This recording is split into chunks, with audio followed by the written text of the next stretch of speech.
Hello, everybody. In 1938, just over 80 years ago, two young Jewish guys named Jerry and Joe from Cleveland created a fictional character that you and I are very familiar with, named Superman.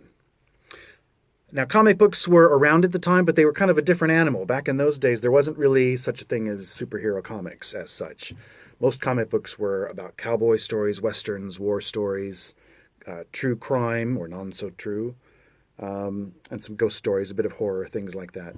But superheroes were a relatively new idea, these people with superhuman abilities.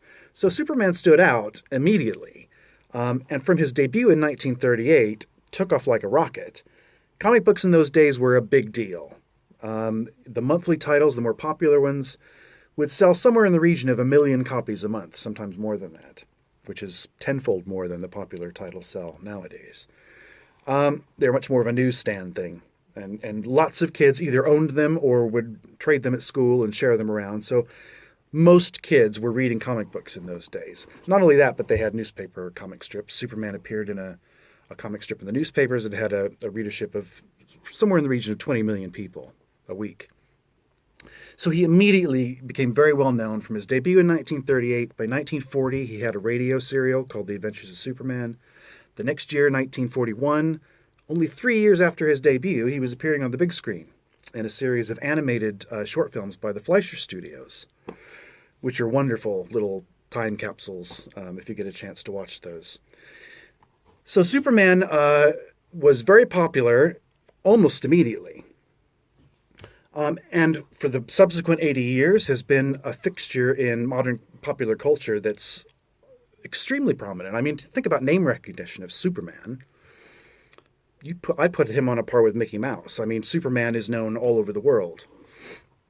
However, if you consider the films that he's been appearing in the last few years from Warner Brothers, you have to wonder, does this character fit with modern times? Does Warner's know what they're doing with it? What's happening? Why isn't this working? The rumor is that Henry Cavill has either been fired or quit or stepped down from the role of playing Superman. And it's all very up in the air. No one's quite sure what's happening next. So I just wanted to talk a little bit about this character because it's one of my favorites. And I think he's quite a special character. He's set apart in some ways that I think are important to the core of the character and what I hope Warner's will take into account when they start making movies with him again. Now, if you've seen Kill Bill, you might remember that in towards the end of, it was part 2, wasn't it? There's a scene that discusses Superman and Clark Kent and how Clark Kent is Superman's critique of humanity. That he created this Clark Kent secret identity, or to conceal his secret identity as Superman. But the character of Clark that he plays is inept and clumsy and socially awkward. And that he thinks that's a real indictment by Superman of the humans. I love that scene. It's a brilliant scene. I don't think it holds up if you know the character. Because the thing to remember is he wasn't Superman until he became an adult. Lois Lane gave him the name Superman. He'd moved out of the small town in Kansas where he grew up. He had moved to Metropolis, was doing his superheroics. Lois Lane wrote an article about him and coined the name Superman there. He spent his entire life as Clark Kent. It wasn't a secret facade that he would put on. That was who he was from his earliest memories in childhood. He's adopted by Midwesterners in, the 30s, effectively. Martha and Jonathan Kent, living in rural Kansas, bringing him up on a farm. Clark is brought up with those small town values, that sense of courtesy and politeness, compassion, that's really, having grown up in a number of small rural towns myself in the Midwest, I completely understand where Clark Kent comes from. This well-mannered, courteous guy who always is putting other people first. And that's, I think, really at the core of his character. If you think about Clark Kent, he is that guy or that woman that we all know who we would describe by saying they'd give the shirt off their back for somebody. That person who is always thinking of others first, is never selfish, never a jerk, always thoughtful, always compassionate, always thinking about other people, doing whatever. If they want to help, they are eager to help the people they care about. And that's Clark. That's Clark to a T. A lot of people call him the Big Blue Boy Scout. And a lot of writers say he's hard to write for because of this, because he's so nice. He is a nice man that he's hard to write for, not to mention the fact that he's invulnerable. So how do you put a character like that in any kind of jeopardy if he's invulnerable? But it is so much at the heart of who he is. And if you think about the Henry Cavill performance, and I'm not blaming Henry Cavill, he's a terrific actor, but part has been written to be a sullen, cynical, morose jerk.